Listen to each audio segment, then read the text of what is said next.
Good morning बच्चों। Class 10th physics chapter 2 प्रकाश का अपवर्तन। पहले वीडियो में हम लोग प्रकाश अपवर्तन की परिभाषा, प्रकाश अपवर्तन के नियम पढ़े थे। इस वीडियो में हम लोग सबसे पहले पढ़ेंगे प्रकाश अपवर्तन का कारण। प्रकाश अपवर्तन का कारण, cause of refraction of light. तो सिंपल सी केवल एक बात कह देना पर्याप्त है कि भिन्न भिन्न माध्यमों में प्रकाश की चाल का भिन्न भिन्न होना प्रकाश अपवर्तन का कारण है। जो मैं बोल रहा हूँ उसको भी लिख सकते हैं, या आपके सामने लिखाया है कि भिन्न भिन्न पदार्थिक माध्यमों में प्रकाश की चाल भिन्न भिन्न होती है। यही कारण है कि जब प्रकाश एक माध्यम से दूसरे माध्यम में प्रवेश करता है तो अविलंब से दूर अथवा पास हो जाता है, अर्थात अपवर्तित हो जाता है। या यूँ लिख सकते हैं केवल एक लाइन में कि भिन्न भिन्न माध्यमों में प्रकाश की चाल का भिन्न भिन्न होना प्रकाश अपवर्तन का कारण है। अब हम देखते हैं कि प्रकाश अपवर्तन के व्यवहारिक उदाहरण। आप देखे होंगे कि अगर जल में किसी छड़ी को डुबोया जाए तो छड़ी टेढ़ी दिखाई देती है, कारण प्रकाश का अपवर्तन।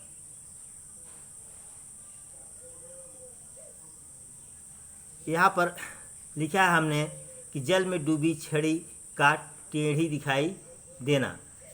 दूसरा है सूर्योदय के पहले और सूर्यास्त के बाद सूर्य का दिखाई देना। यह आपको सुनकर आश्चर्य होगा कि सूर्योदय के पहले सूर्य कैसे दिखाई देता है। तो बेटा, अपवर्तन के कारण सूर्योदय के पहले ही सूर्य का प्रतिबिंब ऊपर आ जाता है, इसलिए सूर्योदय के पहले सूर्य दिखाई देता है। और सूर्योदय के बाद जब सूर्य अस्त हो जाता है तब भी अपवर्तन के कारण उसका प्रतिबिंब ऊपर उठा रहता है, जिसके कारण अपवर्तन के बाद भी सूर्य दिखाई देता है। अगर आप इतना उत्तर न दे सकें, सिर्फ इतना लिख दें कि प्रकाश अपवर्तन के कारण सूर्योदय के पहले और सूर्यास्त के बाद सूर्य दिखाई देता है। अगर आप कभी पानी से भरी बाल्टी में कोई सिक्का डाले होंगे तो देखे होंगे कि सिक्का ऊपर उठा हुआ दिखाई देता है। यह भी क्यों? आप सीधे लिख सकते हैं प्रकाश अपवर्तन के कारण।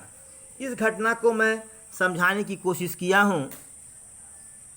अब आप देखें कि ये पानी से भरा कोई टब है, इसमें हमने एक सिक्का रखा है। यहाँ से एक प्रकाश, चूँकि ये पानी है, ऊपर हवा है, तो यहाँ से जब प्रकाश किरण चली, यानी सघन माध्यम से चली, और जब विरल माध्यम में आई तो अविलंब से दूर हट गई। यहाँ भी फिगर स्पष्ट रूप से नहीं बना है, सघन माध्यम से चली, जब विरल माध्यम में आई अविलंब से दूर हट गई। लेकिन इन दोनों अपवर्तित, इसको और इसको मान लीजिए R1 है, इसको मान लीजिए ये R2 है।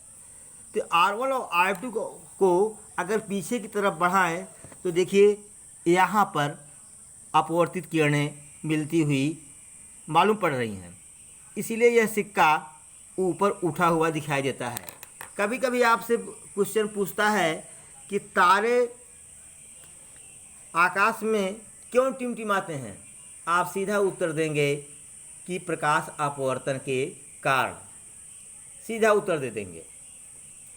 अब बेटा हम आगे पढ़ेंगे कि निरपेक्ष अपवर्तनांक। क्या? निरपेक्ष अपवर्तनांक। तो निरपेक्ष अपवर्तनांक को समझने के लिए, सापेक्ष अपवर्तनांक को समझने के लिए, जैसा कि आपने स्नेल के नियम में पढ़ा था कि 1n2 is equal to sine I upon sine R। 1n2 को पहले माध्यम के सापेक्ष दूसरे माध्यम का अपवर्तनांक कहते हैं। तो आइए इसको हम लोग आज डिटेल से समझते हैं कि निरपेक्ष अपवर्तनांक है क्या। तो निर्वात में प्रकाश की चाल और माध्यम में प्रकाश की चाल के अनुपात को निरपेक्ष अपवर्तनांक कहते हैं। निरपेक्ष अपवर्तनांक बराबर निर्वात में प्रकाश की चाल बटे माध्यम में प्रकाश की चाल। उदाहरण के लिए अगर हमको किसी भी चीज़ का, पानी का, हवा का, शीशे का अगर निरपेक्ष अपवर्तनांक लिखना हो तो हम कैसे लिखते हैं।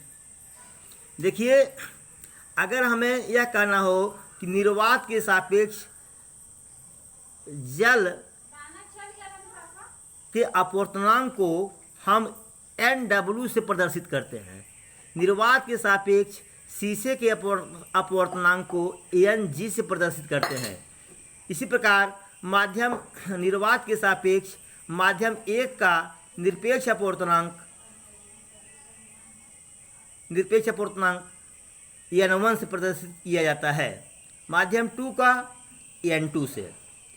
ठीक है। अच्छा, अब आता है सापेक्ष अपवर्तनांक। जब प्रकाश की किरण एक माध्यम, अगर मान लीजिए प्रकाश किरण माध्यम 1 से माध्यम 2 में जाती है तो इसे हम 1N2 से प्रदर्शित करते हैं, मतलब पहले माध्यम के सापेक्ष दूसरे माध्यम का अपवर्तनांक, मतलब 1N2 को सापेक्ष अपवर्तनांक कहते हैं। तो 1N2 बराबर क्या हो जाएगा, माध्यम 2 का निरपेक्ष अपवर्तनांक बटे माध्यम 1 का निरपेक्ष अपवर्तनांक। इसको हम N2/N1 भी कहते हैं। अब आगे देखते हैं कि जैसे इसी प्रकार अगर हम कहें वायु के सापेक्ष जल का अपवर्तनांक तो इसको हम ANW से प्रदर्शित करते हैं। इसका मान क्या होगा, NW/NA। इसका मतलब कि जल का निरपेक्ष अपवर्तनांक बटे वायु का निरपेक्ष अपवर्तनांक। अब बेटा एक चीज़ बहुत ध्यान देने की बात है कि अपवर्तन की घटना के लिए प्रकाश की किरण का पृथक्कारी तल पर तिरछे आपतित होना आवश्यक है। अगर तिरछे आपतित न हो करके अगर वो लंबवत आपतित होगी तो वह बिना विचलित हुए सीधे निकल जाएगी। जैसे आप परावर्तन पढ़े थे, जब प्रकाश की किरण चिकने पृष्ठ पर लंबवत गिरती है तो वह पुनः उसी मार्ग से वापस लौट जाती है। तो वहाँ आपतन कोण भी शून्य था और परावर्तन कोण भी शून्य था। तो जब लंबवत गिरेगी तो आपतन कोण भी शून्य होगा और परावर्तन कोण भी शून्य होगा। तो sin I/sin R sin 0/0 क्या होगा, कुछ नहीं। चलिए, अब प्रकाश अपवर्तन में प्रकाश का उत्क्रमणीयता सिद्धांत कुछ शार्ट में लिखा हूँ, ये आपके बुक में नहीं दिया गया है, आपके बुक में नहीं दिया गया है। एक चीज़ हमने एक फिगर, एक किरण आरेख हमने दिखाया है। देखिए, PQ पृथक्कारी तल है, PQ पृथक्कारी तल है, ऐसे समझिए, PQ पृथक्कारी तल है। एक किरण AO है, दूसरी किरण OB है। ठीक है। अगर AO को हम आपतित किरण माने तो OB अपवर्तित किरण होगी। देखिए, सघन से विरल में आ रही है तो अविलंब से दूर भाग रही है। अगर हम BO को आपतित किरण मान लें तो OA अपवर्तित किरण हो जाएगी। देखो, जब विरल से सघन में जा रही है तो अविलंब की ओर झुक जा रही है।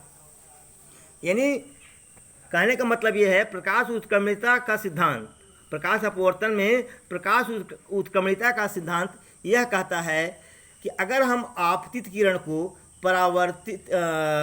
अपवर्तित किरण मान लें तो अपवर्तित किरण आपतित किरण हो जाएगी। फिर से सुने, यदि हम आपतित किरण को अपवर्तित किरण मान लें तो अपवर्तित किरण आपतित किरण होगी। इसको आप लिख लीजिएगा।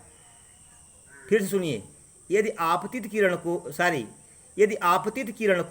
अपवर्तित किरण मान लें तो अपवर्तित किरण आपतित किरण होगी। ध्यान दीजिएगा, यहाँ पर हमने दिया है कि AO को हमने माना है आपतित किरण, जैसे कि यहाँ पर हमने लिखा भी है कि AO आपतित किरण है। तो OB क्या हो जाएगी, OB हो जाएगी अपवर्तित किरण।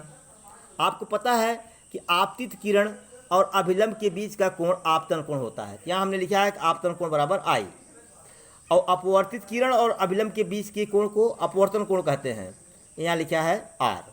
तो 1 एन 2, क्योंकि पहले माध्यम से प्रकाश किरण दूसरे माध्यम में आ रही है, तो इसको 1 एन 2 लिखेंगे, पहले माध्यम के सापेक्ष दूसरे माध्यम का अपवर्तनांक। ठीक है, तो 1 एन 2 बराबर क्या हो जाएगा, साइन आई अपन साइन आर। यह स्नेल के नियम से पहले ही बताया जा चुका है। इसको हम समीकरण 1 मानते हैं।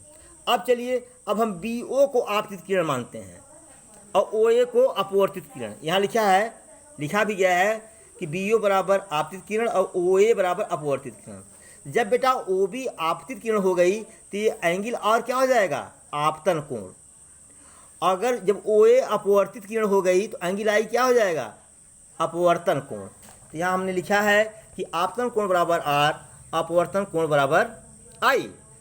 अब दूसरे माध्यम से पहले माध्यम में प्रवेश कर रही है प्रकाश की किरण, इसलिए इसको 2n1 से रिप्रेजेंट करेंगे।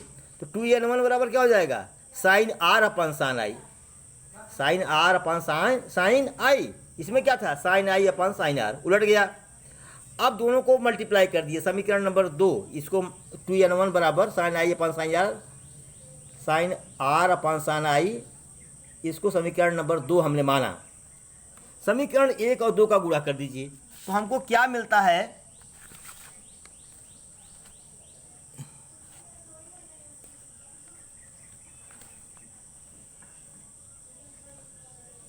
सॉरी थोड़ा सा इमेज सेट कर रहे हैं।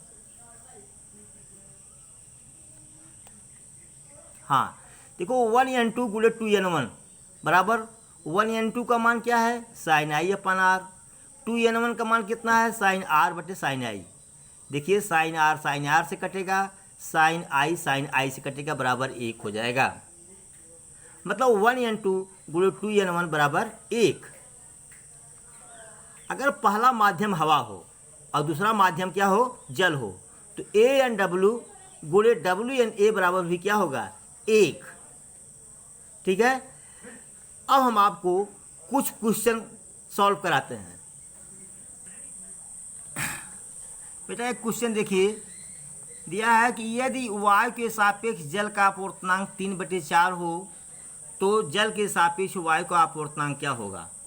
तो हमने लिखा है यहाँ पर, देखिए कि ए एन डब्ल्यू बराबर दिया है 3/4, कह रहा है कि डब्ल्यू एन ए बराबर क्या।